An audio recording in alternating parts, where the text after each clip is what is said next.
Le premier devoir d'un parent est d'aimer son enfant de manière inconditionnelle. Et je suis convaincue que c'est le cas de tous les parents. Seulement, il peut arriver qu'on ne sache pas comment faire comprendre à son enfant qu'on l'aime. On peut parfois faire preuve de maladresse, voire de retenue, et connaître les différents langages d'amour peut tout changer dans une telle situation. Les langages d'amour ont été révélés par Gary Chapman, un psychologue et pasteur américain qui s'est beaucoup intéressé aux couples et à la communication au sein des couples. Il définit les langages d'amour un peu comme notre langue maternelle en matière d'amour. Ils nous sont transmis ou sont alimentés dès l'enfance, soit parce qu'ils ont été fréquemment utilisés envers nous, ou au contraire, parce qu'ils nous ont fait défaut. On développe alors des façons d'exprimer ou de recevoir de l'amour, et lorsque nous nous mettons en couple, deux scénarios sont possibles. Soit notre conjoint ou notre conjointe a le même langage que nous, et dans ce cas, la communication est facile et fluide. Soit notre conjoint ou notre conjointe ne parle pas le même langage ou les mêmes langages que nous, et on se retrouve dans une situation d'incompréhension où on se pose sans arrêt la question de savoir si on est vraiment aimé. Pourtant, chaque membre du couple est convaincu de faire tout ce qu'il faut pour témoigner son amour à l'autre. Pour visualiser la situation, imagine-toi une personne qui dit sans arrêt « je t'aime » en chinois à une autre personne qui ne comprend que du français. Elle pourrait le répéter autant de fois qu'elle le souhaite, l'autre ne le comprendrait toujours pas. La solution, selon Gary Chapman, consiste donc à identifier le langage de son conjoint ou de sa conjointe et d'apprendre à le parler de manière à se faire comprendre. Le sujet est très vaste et je t'en ai fait ici un résumé très rapide. Si tu veux en apprendre davantage, je t'invite à te procurer le livre « Les langages de l'amour » de Gary Chapman. C'est un livre qui s'adresse aux couples, mais à mon avis, tu pourrais l'appliquer à toutes tes relations, même professionnelles. Pour cet épisode, je vais l'adapter à ta relation avec tes enfants. Je vais te lister les 5 différents langages en te donnant des exemples concrets et je te lance le défi d'identifier le langage de ton enfant ou de chacun de tes enfants. Le premier langage est le toucher. Le toucher est le fait d'être en contact physique avec ton enfant. Il comprend les câlins, c'est-à-dire le fait de serrer ton enfant dans tes bras, mais aussi les bisous, lui tenir la main, lui faire des chatouilles, et ainsi de suite. Les scientifiques ont si bien compris l'importance du toucher que les maternités proposent quasi systématiquement aux parents aujourd'hui de réaliser un pot à pot avec le bébé dès les premiers instants où il est sorti du ventre de sa mère. Lorsque le bébé est en pot à pot, il ressent la chaleur de son parent, il sent son odeur et perçoit la douceur de sa peau. Ces sensations déclenchent des comportements innés chez lui qui faciliteront, entre autres, l'allaitement. Chez la maman ou le papa, ces mêmes sensations déclenchent la production d'ocytocine, une hormone qui permet un renforcement de la relation parent-enfant. Selon moi, le toucher est le langage primaire de tous les bébés. Et personnellement, je suis une maman poule avec les enfants de moins de 3 ans. En ce qui concerne mes enfants, je les prends dans les bras aussi souvent qu'ils le souhaitent. Et lorsque je ne suis pas en mesure de le faire, je demande à une personne de confiance, volontaire et disponible émotionnellement de le faire à ma place. L'objectif est que l'enfant se sente accueilli dans son besoin d'être en contact et pas qu'il ait le sentiment de déranger. Si je ne trouve vraiment personne de disponible à l'instant précis, je vais voir dans quelle mesure soit remettre le câlin à plus tard, soit m'arrêter, ne serait-ce que quelques minutes. Parfois, il n'en faut pas plus. Je t'invite à faire de même si tu identifies ce langage chez ton enfant. Le deuxième langage, ce sont les services rendus. C'est un peu le langage que parlent instinctivement les parents. Donner le bain, faire à manger, donner à manger, coiffer les cheveux, aider à faire les devoirs, ainsi de suite. Ce sont autant de « je t'aime » que l'on dit à nos enfants. Peut-être que tu ne le vis pas de cette manière, mais plutôt comme des tâches à accomplir. Si c'est le cas, c'est probablement parce qu'en retour, tu n'as pas de reconnaissance.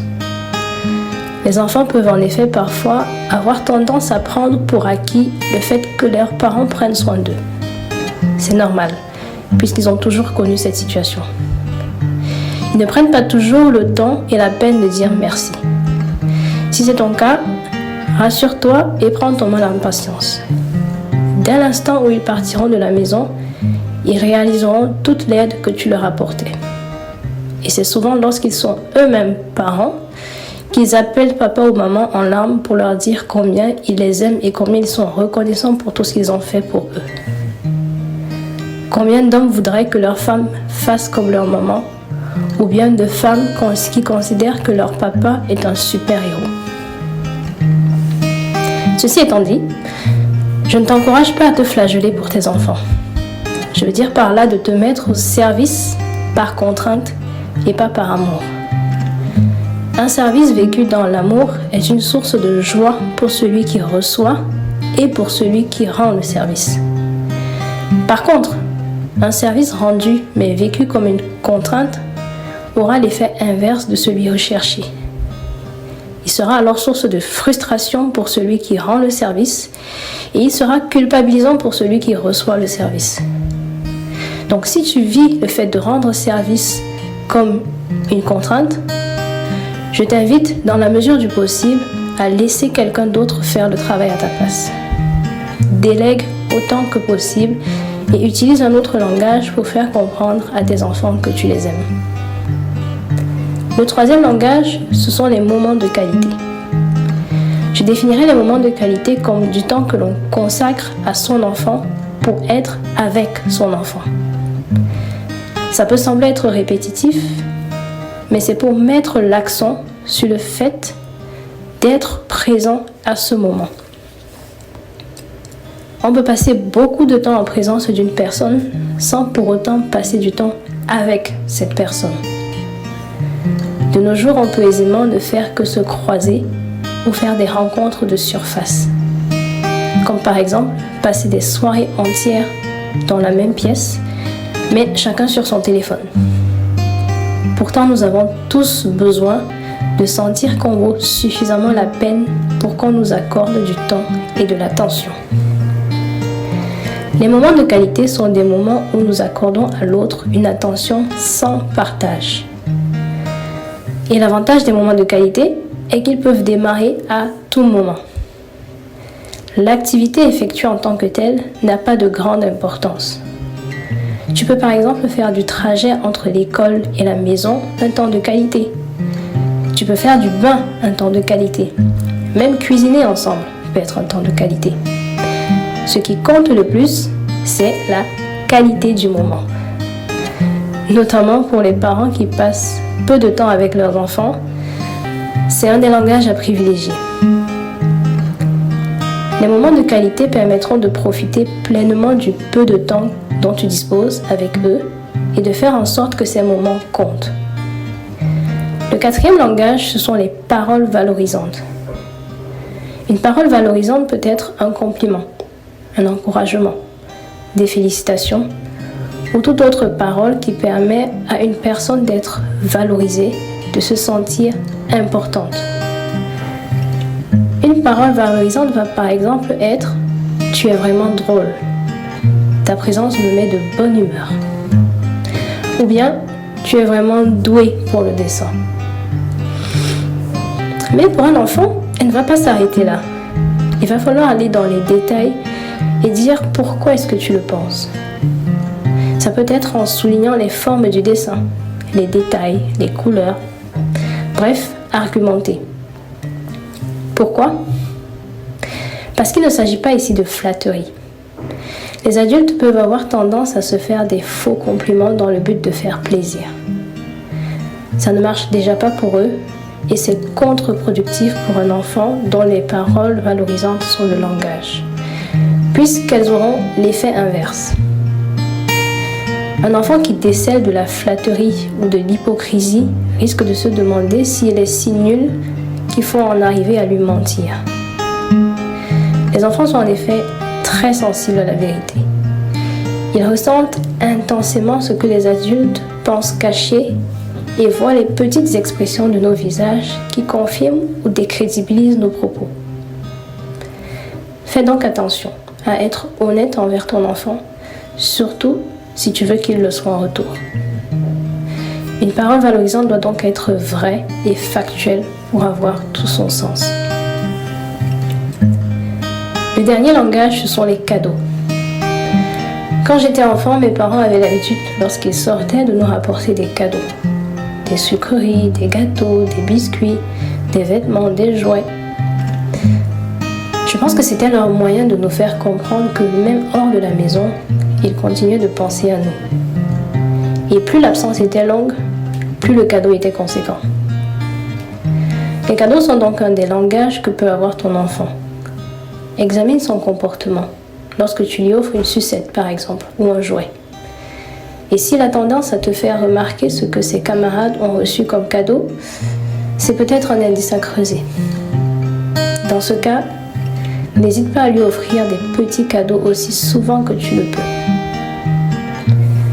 À noter que lorsque les cadeaux sont le langage d'amour d'une personne, la valeur du cadeau en lui-même n'a aucune importance. Le cadeau veut simplement dire « j'ai pensé à toi quand tu n'étais pas là ». Maintenant que tu connais les 5 langages, j'aimerais apporter quelques précisions. La première est qu'il ne faut pas tomber dans le jugement ou la hiérarchisation des langages. Un langage en particulier n'est pas meilleur qu'un autre. Un enfant dont le langage est les cadeaux n'est pas intéressé. Et un enfant dont le langage est le toucher n'est pas faible. D'autant plus qu'il y a de fortes chances que ce soit toi qui aies transmis ce langage à ton enfant. Aime ton enfant de la manière qui est la plus parlante pour lui.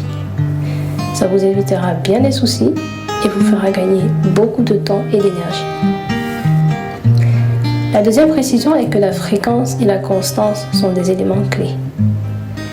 Si le langage d'amour de ton enfant est les moments de qualité, au lieu de prévoir un week-end où vous pourrez partir ensemble tous les 6 mois et simplement le croiser le reste du temps, passe 15 minutes par jour à pratiquer son activité favorite avec lui. C'est comme prendre soin d'une plante.